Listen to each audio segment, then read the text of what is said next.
Hi, welcome to our channel where we share the most intriguing stories. They came at dawn, badges, clipboards, and fake smiles, claiming my land wasn't mine. I had the deed. They had power. What started as a peaceful morning in the mountains turned into a war for the truth. And I had one weapon they didn't see coming. The cameras were already rolling. The first morning on my property began exactly the way I had imagined during the weeks of bidding, paperwork, and half-unpacked boxes. Early autumn light pouring through the trees, a cup of black coffee warming my hand, and nothing but crisp mountain air filling my lungs. My place sat at the end of a gravel road, framed by golden foliage and the quiet hush that only comes from being far away from anything resembling a subdivision. This wasn't just a house, it was a goddamn resurrection. After a messy divorce and a life of sorting out other people's land disputes, I'd finally claimed a piece of earth for myself. I just stepped onto the front porch with my second cup when I noticed two figures approaching from the side trail near the tree line. They weren't hikers. They were marching with purpose, wearing matching navy windbreakers with the HOA logo embroidered over their hearts like some suburban military unit. The woman in front had that confident, clipped gait I recognized from years of public hearings. Someone who didn't just believe they were in charge, but knew it deep in her artificially highlighted roots. "Good morning," I called, not bothering to mask the suspicion in my voice. She didn't return the greeting. "Sir, I'm Karen Murdoch, president of the Green Hollow Community Association. This property is under review by our transition committee." I blinked. "I'm sorry, you're what?" The man behind her, mid-50s, former lawn care turned clipboard warrior type, spoke next. "We're here because there's been no formal approval of your residency. According to our files, this parcel is in legal transition and cannot be occupied." I took a long sip of coffee before replying. "Let me stop you right there. My name's Lincoln Reed. I purchased this property legally at a county auction 6 weeks ago. I have the deed, the court's transfer order, and a certified parcel exclusion dated 2 decades before your HOA was even incorporated." Karen folded her arms and narrowed her eyes. "This area is protected. You weren't vetted. No one here voted to approve your residency." I couldn't help the laugh that escaped my lips. "Voted? This isn't a co-op in Manhattan. I don't need a blessing from the brunch committee to live on my own land." Her tone turned steel. "Sir, we have a responsibility to maintain standards, and right now, you're squatting on a property in violation of that responsibility. I'm giving you until sunset to vacate. Now, I've had my fair share of arguments. I've testified before hostile land commissions, called out shady developers in public hearings, and had contractors threaten lawsuits over fence lines. But this was new. A former HOA secretary and her henchmen issuing an eviction order on the basis of neighborhood vibes. I stepped back inside and returned with a neatly clipped folder, the same one I had submitted to the county registrar. I laid the documents across the porch railing for them to inspect. Notarized copies of the sheriff's auction, court-certified termination of previous ownership, the full chain of title, and GIS overlays proving the parcel sat squarely outside the Green Hollow HOA jurisdiction. Karen didn't even glance at them. "Fake documents don't impress me, Mr. Reed. The committee has spoken. You were not on the approval list. You'll need to be gone by sunset or face consequences." The man, who hadn't said much until now, leaned forward like he was about to deliver a threat, but I stared him down with just enough edge to remind him I knew where to draw boundary lines. On. Maps are in real life. "I suggest you leave," I said evenly. "You're trespassing on private property, and I have the footage to prove it." Karen gave me a half smile that oozed smugness. "We'll see about that." As they turned and walked back toward the trail, I watched them disappear into the trees like two amateurs who'd mistaken fantasy for law. I finished my coffee, went back inside, and pulled up the security system interface on my laptop. 8 hidden cameras, all active, all rolling. Everything was already backed up to a private server in Georgia. They really had no idea what kind of man they were dealing with. I didn't think they'd actually follow through. That was my mistake. I spent most of the day cleaning out the old storage shed out back, replacing a warped door, and laying out survey markers from the plat I'd had recorded the week before. It was the kind of work that kept your hands busy and your mind calm. But that calm cracked just after 5 in the evening. At 17:43, I heard the low crunch of tires on gravel, not the slow, familiar kind you expect from a neighbor pulling into your driveway to drop off muffins. This was deliberate, heavy. A police-issued Chevy Tahoe, matte black with just enough county dust on it to say, "We've done this before." I stood at the edge of the porch as two officers stepped out. The lead was tall, built like a high school football coach who never left the weight room. His name tag read Harlan, and the younger one, nervous hands, clean uniform, rookie vibes, was DeWitt. They walked like they weren't here for a conversation. "Evening," I said, already knowing it wouldn't be one. "You Lincoln Reed?" Harlan asked, no smile, no protocol. "I am. This is my property. May I ask what this is about?" Harlan ignored the question and held out a hand. "Identification." I handed him my driver's license and began unfolding the same folder I'd shown to Karen earlier that morning.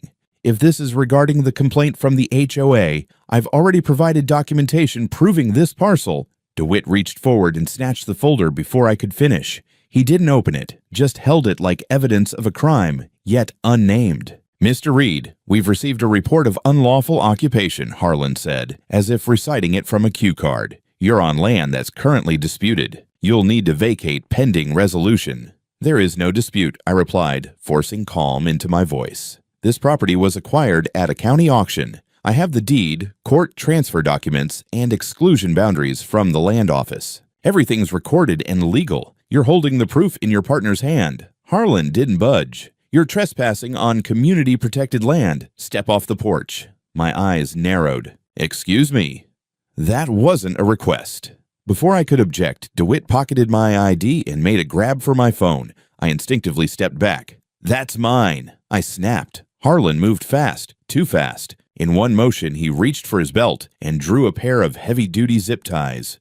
"You're resisting a lawful order. Sit down on the porch and don't make this harder." I was stunned, not panicked, stunned. It wasn't the first time I'd seen police overreach, but I hadn't expected it to come with such casual efficiency. As DeWitt yanked my phone from my pocket and began disabling it, Harlan spun me around and cinched the plastic cuffs tight behind my back. I didn't fight it. I wanted everything visible, everything on camera.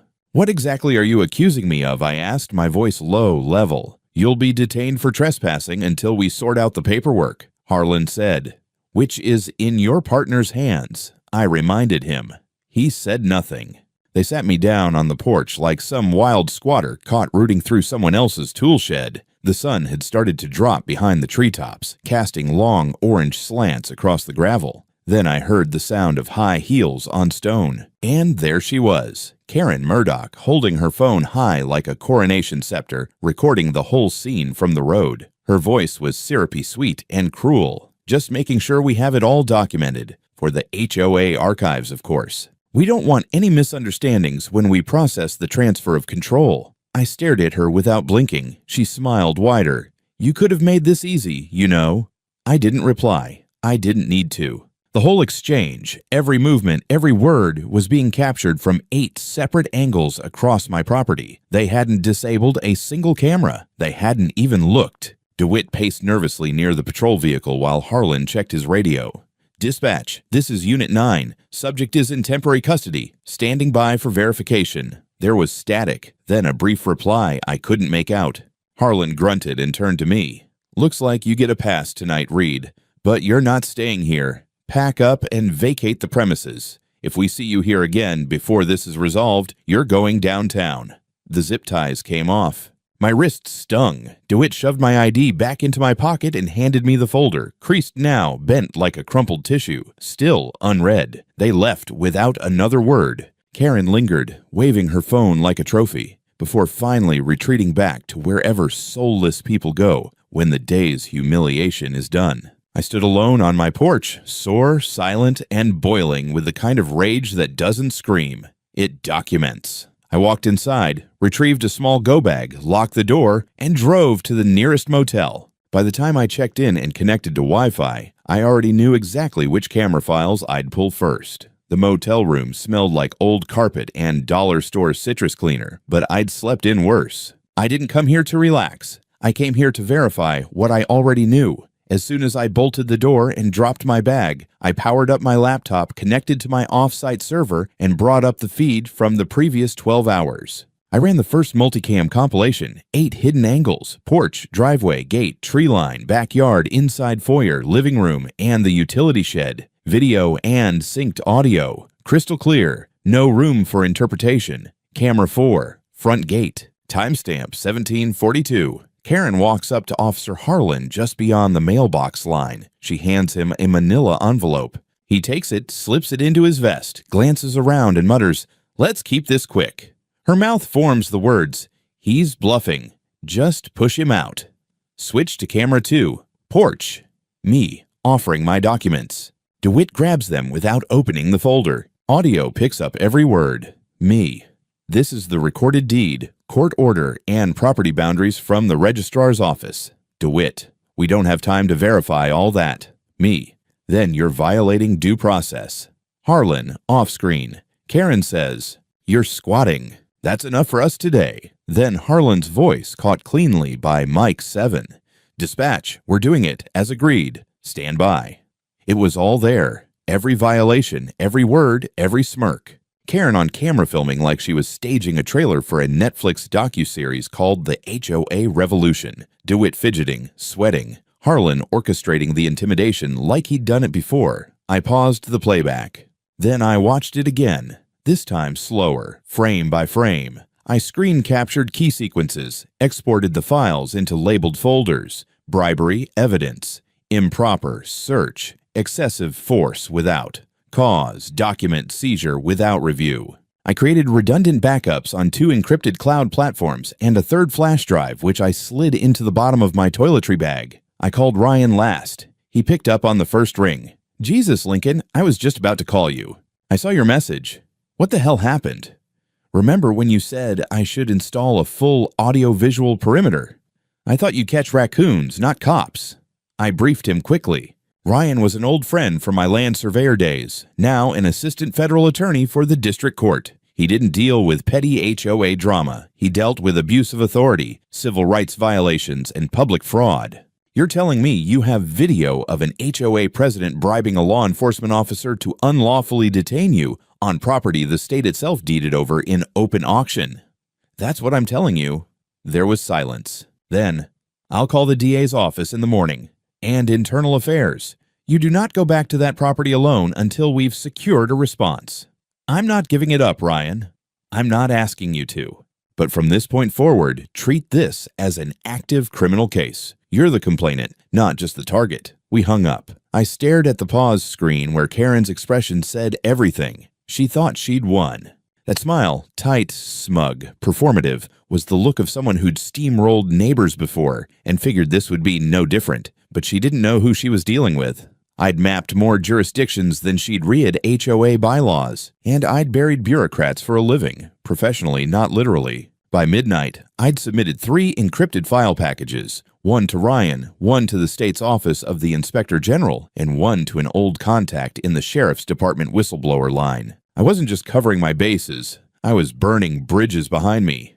No retreat. Sleep came hard, if at all. I kept the room light on. I kept the laptop open, blinking with active recordings. A motel ice machine clunked somewhere down the hall. And somewhere across the mountain, in my quiet house, cameras were still rolling, watching, listening, preserving every last arrogant misstep of the people who thought justice was just a matter of majority vote. By Monday morning, the world around Green Hollow started to stir like a hornet's nest that had just been kicked. I drove back into town in the gray dawn, the mist still clinging to the valley roads, and stopped at a diner near the courthouse, the same place where county clerks nursed their hangovers over coffee strong enough to strip paint. I took the corner booth, opened my laptop, and refreshed my inbox. 3 new messages. The first from Ryan. Package received. Forwarded to U.S. Attorney's Office. Internal Affairs wants preliminary statement by noon. The second from the DA's office itself. Please confirm availability for interview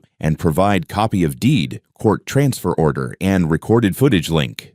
And the third, from a no-reply state. Email simply said, "Your complaint has been assigned case number 239461. Do not delete or alter submitted evidence." It was on. I drove straight to the courthouse annex where the DA's office shared space with county investigators. A young woman named Kelsey met me in the lobby, polite but focused, the kind of federal intern who'd already decided her soul belonged to law and caffeine. She ushered me into a conference room where two investigators waited, one from Internal Affairs, the other from the State Property Crimes Division. They asked for a timeline. I gave them everything. The knock on the porch, the threats, the cuffs, the videos, the handoff of the envelope. Their pens barely stopped moving. "Mr. Reed," one of them said finally, "you're aware that bribery and unlawful detainment by sworn officers is a felony under both state and federal code." "I'm aware," I replied, "and so is everyone who'll be watching that footage once this hits the circuit court." They traded a look that told me this wasn't the first time Karen Murdoch's name had surfaced in a complaint file, and from their tone, probably not the first time it stuck. When I left the courthouse, the sun had climbed just high enough to burn away the fog. My phone buzzed before I reached the truck. An unknown number. I answered anyway. "You think you're clever, Lincoln?" The voice was female, sharp, brittle. "Running to your government friends." "Karen," I said calmly, "you might want to save the threats for your attorney." "I don't need an attorney," she snapped. "You're the one who's about to get a trespassing charge for forging purchase records. The HOA board is filing a formal complaint today. Be sure to include your donation receipts to law enforcement," I said, and hung up. The rest of that week, things escalated fast. Anonymous notes appeared in my mailbox at the motel, typed, unsigned. "Fraudulent deeds won't save you. The community will push you out."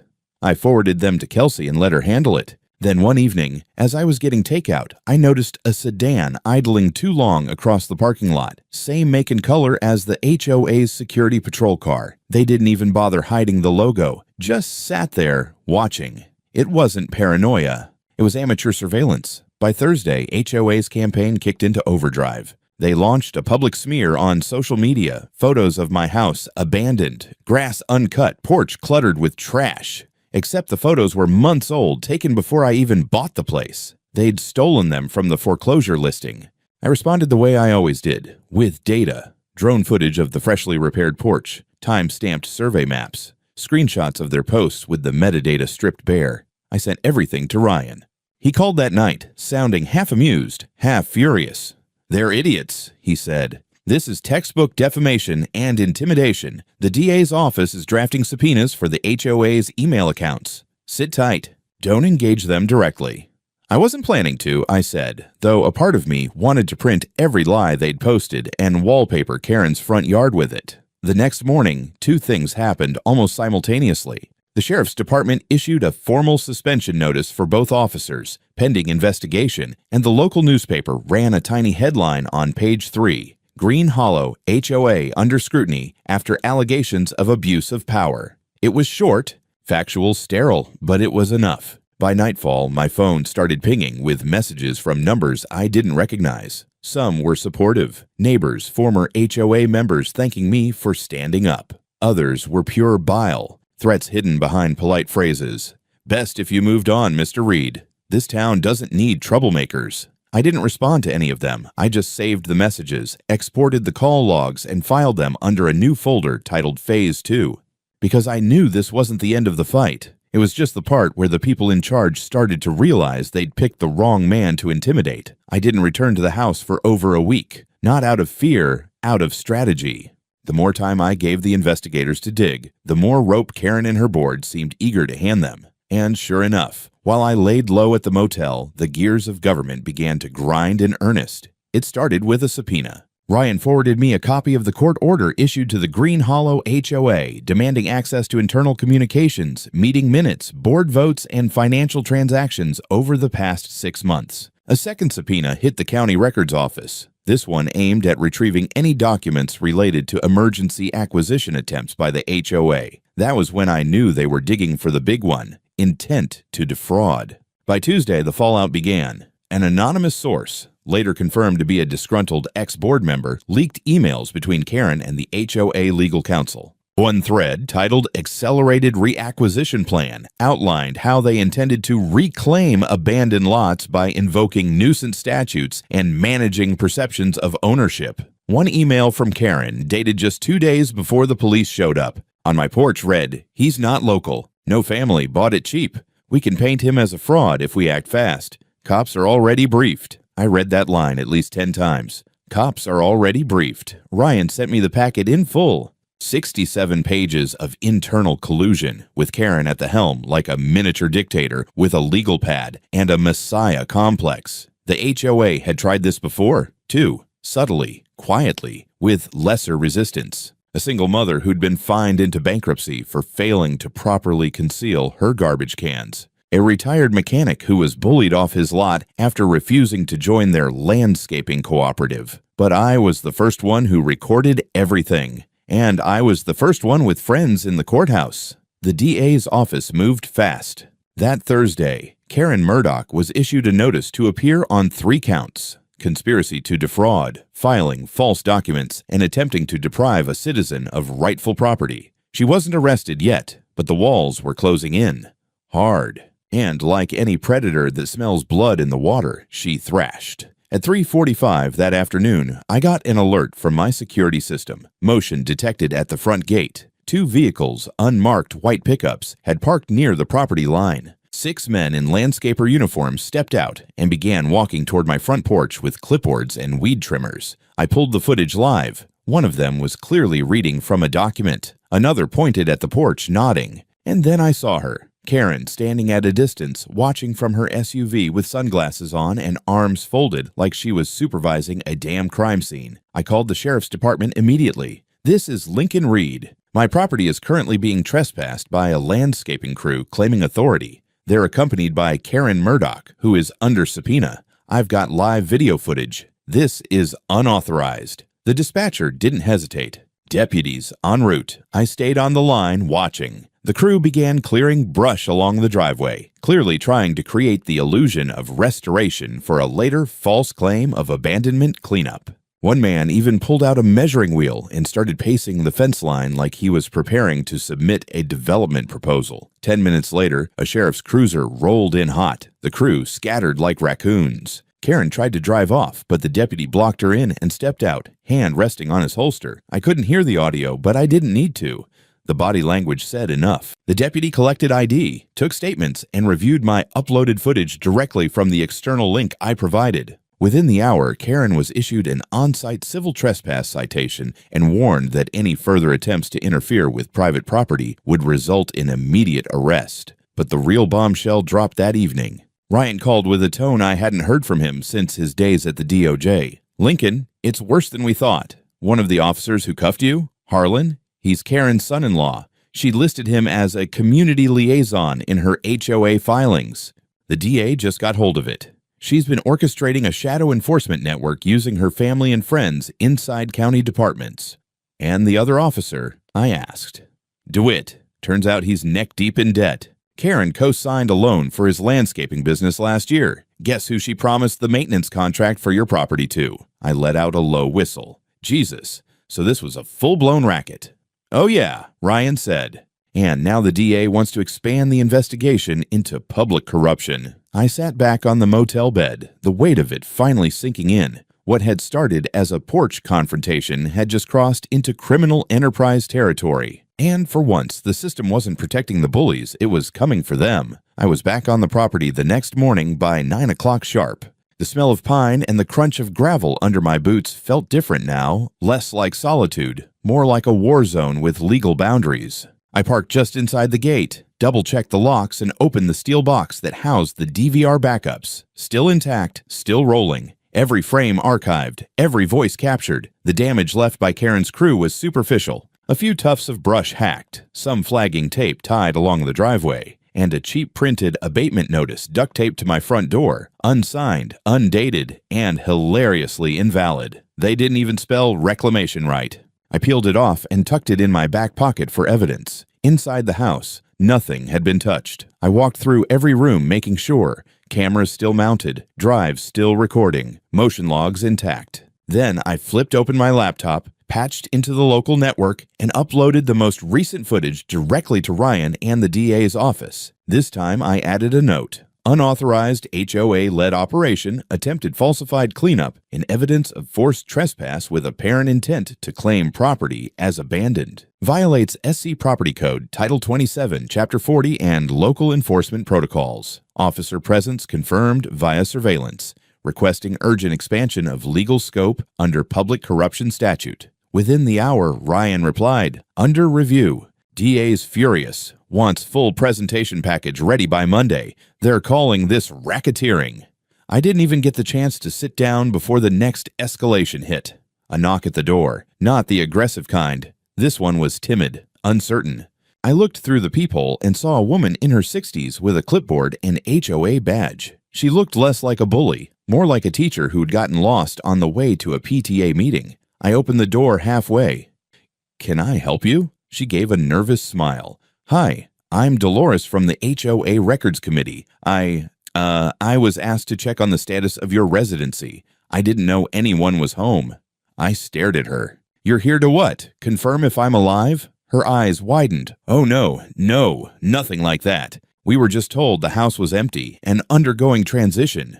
"Dolores," I said, stepping fully into view, "I bought this house legally through a county auction. I'm registered with the tax assessor, utility company, title office, and state. I filed formal complaints with the DA's office and internal affairs. This property has surveillance, and the HOA has no jurisdiction here. If you step 1 foot past this porch without a court order, you'll be charged with trespassing." She backed up so fast she tripped on the bottom step. Wait, I'm not here to cause trouble. Karen said this was a procedural check. I didn't know about the subpoenas or cameras or... Her voice trailed off. That's when I realized something critical. Not everyone in the HOA knew what Karen had been up to. Dolores looked like she just realized she was holding a ticking time bomb. A pawn sent on a suicide mission in the name of neighborhood order. I softened my tone. "Look, Dolores, if you're just a volunteer and they've kept you in the dark, now's the time to speak up. This isn't about lawn heights and trash cans. Your president is under criminal investigation." She clutched her clipboard like a shield. I should go. I didn't sign up for this." As she turned to leave, I added, "If the DA calls you, cooperate. It's the right thing to do." She didn't respond, but her walk was faster now, almost a jog. That evening, Ryan confirmed that Dolores had left a voicemail at his office. She was ready to talk. She'd provide documentation, meeting notes, internal memos, the full scope of Karen's private directives. The investigation was snowballing. By Sunday, the sheriff's office executed a search warrant on Karen's home office. I watched from my porch as they pulled out banker boxes, computers, and file cabinets. 2 neighbors walked by while the deputies worked. One gave me a nod. The other looked down and hurried on. And then came the best part. Monday morning, courtroom 6, emergency evidentiary hearing. The HOA's lawyer, some flustered real estate specialist named Mark Hillman, tried to argue that the board had acted on misinformation and outdated mapping tools, and that the removal request was a misinterpreted notice of compliance. The judge wasn't buying any of it. When Ryan rolled in with the video clips, the emails, and the bank records, the temperature in the courtroom dropped 10 degrees. One clip of Karen handing a manila envelope to Officer Harlan was played in full. You could hear her say, "This is what we discussed. Just make it look official." The judge didn't even blink. Temporary restraining order granted. Defendant HOA shall cease and desist all actions involving Mr. Reed's property. All existing enforcement claims are hereby suspended pending criminal review. Karen was not present. Rumor had it she'd fallen ill over the weekend, but the storm had only just begun. I woke up on Tuesday to 3 missed calls and a text from Ryan that simply said, "Turn on the news." Local Channel 5 was running a segment titled, "Hidden Cameras Reveal HOA Power Grab, Corruption at the Core?" There I was on screen, frozen. Mid-sentence, as the reporter narrated how video evidence submitted to the district attorney's office had sparked a full-scale investigation into the Hillside Bluffs Homeowners Association. Karen's name was front and center. They had footage of the illegal inspection, the envelope handoff, the backdoor HOA meeting where a vote had allegedly taken place to declare my home abandoned. Problem was, half the board didn't even know about it, and the other half were either related to Karen or owed her favors. Ryan called again. Press conference at noon. DA's going public. By 11:30, I was already parked downtown, sitting with Ryan in a side room while the DA's staff set up. The room buzzed with camera crews, reporters, and a few nervous-looking HOA board members clutching manila folders like flotation devices. When the DA, a stern woman named Evelyn Ross, stepped up to the mic, she didn't hold back. She outlined the charges. criminal trespass, abuse of law enforcement power, bribery of a public official, real estate fraud, conspiracy to commit property seizure under false pretenses, she called it, and attempted quiet theft under the banner of community order. Then she showed the footage. The room went silent as Officer Harlan appeared on the screen, standing on my property, laughing with Karen, taking the envelope, brushing off my deed with a wave of his hand. Then came the audio, his voice saying, "We're doing what we agreed on," and Karen in the background saying he won't know what hit him. Reporters exploded with questions. HOA board members began whispering to each other, some even slipping out the door. The final slide showed my notarized deed, GPS-tagged drone footage proving property boundaries, and a close-up of Karen's signature on a forged document declaring the house unclaimed. DA Ross finished with, "Arrest warrants have been issued for Karen Murdoch, Officer Jason Harlan, and Officer David Niles. This case will be prosecuted to the fullest extent." That night, I got the footage of the arrests. Karen was picked up outside her home in a robe, shouting about deep state property seizures and how I was part of the plan. Her voice cracked as she screamed that the cameras were planted and I was a government plant sent to discredit neighborhood sovereignty. The neighbors watched from their windows. Officer Harlan tried to play it cool, but the moment cuffs clicked, his face drained. Officer Niles was already suspended without pay and under internal review. The very next day, I got an unmarked envelope on my porch. Inside was a letter from an anonymous HOA board member. It read, "We didn't know. She lied to us too. Many of us joined to protect our neighborhood, not to take over yours. We're sorry." Below that was a printed copy of a resignation letter from 3 board members. By Thursday, a lawsuit had been filed, not by me, but by 2 other homeowners who realized they had been victims of similar fraudulent abandonment claims. I spent the day compiling everything into a final package: security footage, audio recordings, screenshots of emails from HOA members, photos of physical damage to my gate, official survey maps, the letter from the whistleblower I handed it to Ryan and told him, "Let's finish this." We filed a civil suit alongside the criminal cases, naming the HOA itself as a complicit entity in attempted property seizure, psychological harassment, and damages. The valuation, $1.2 million. The media dubbed it the HOA coup that failed. The courthouse was packed the morning of the preliminary hearing. Press clustered outside the marble steps like vultures circling a wounded deer. I walked in through the front entrance, flanked by Ryan and a quiet federal investigator from the DOJ's Civil Rights Division who had taken an interest in the case after the Internal Affairs report cited systemic abuse of property laws through local enforcement collusion. Karen was already seated at the defense table, dressed in a stiff beige pantsuit that did nothing to mask the frantic tapping of her acrylic nails on the tabletop. Her lawyer, a wiry man who looked like he was regretting every second of this case, kept whispering to her, but she wasn't listening. Her eyes kept darting to me, to Ryan, to the pile of folders on the prosecutor's desk. Judge Mendoza called the court to order. The state opened strong. They presented a full sequence of edited surveillance clips, overlaid with timestamps, showing the timeline from the initial inspection all the way to the illegal seizure of my documents. Audio clips played in the courtroom like slow nails being hammered into a coffin. Karen's voice, Officer Harlan's radio transmission, even the line about doing what we agreed on. You could hear a pin drop. When my turn came, I took the stand. I was calm, polished. I described my background in land surveying, my years at the county zoning office, my understanding of deed law and boundary rights. I explained the auction, the foreclosure process, and how I installed a private surveillance system the very day I took possession because I'd seen what HOA overreach had done in other counties. That part landed hard. Then I handed over the deed. Original, notarized, time-stamped, registered at the county. Karen's defense tried the insanity route. She believed she was acting in the interest of the community, her lawyer said, voice shaking. She was misled. She didn't forge documents. She acted based on them.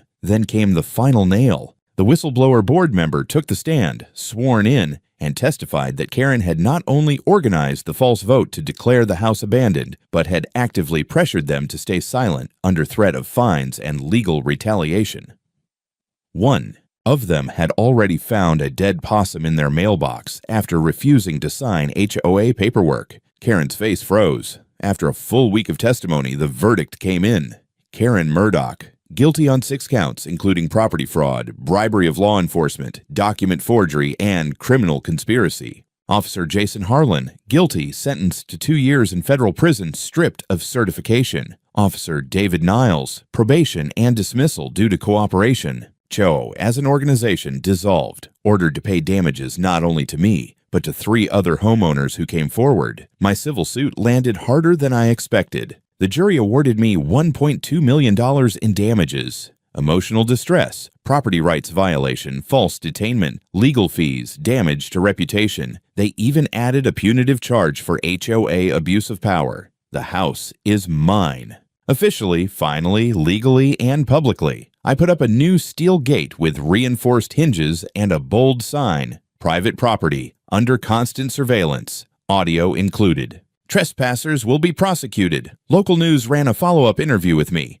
I kept it civil, told them I believed in neighborly respect, not neighborly rule. When asked if I had a message for Karen, I said, "Never assume a man alone in a house is unarmed, especially if he's a land surveyor with a backup drive." Ryan joked that I should go on tour. Instead, I accepted a quiet invitation to speak at a legal conference on HOA abuse and unlawful seizure tactics. It turns out my story sparked more than just outrage. It sparked legislation. One of the state senators proposed a bill called the RIDE Act, requiring stricter oversight of HOA powers in property classification and seizure attempts. Karen gave one jailhouse interview. She claimed I was part of a Masonic plot to dismantle community-led governance, said I had ties to shadow registrars. It was almost funny. Almost. I live here now, peacefully. My house, my land, my rules. Sometimes, on clear mornings, I drink coffee on the porch and stare at the spot where Karen once said, "You weren't approved." Turns out I didn't need their approval, just the truth and a few good cameras.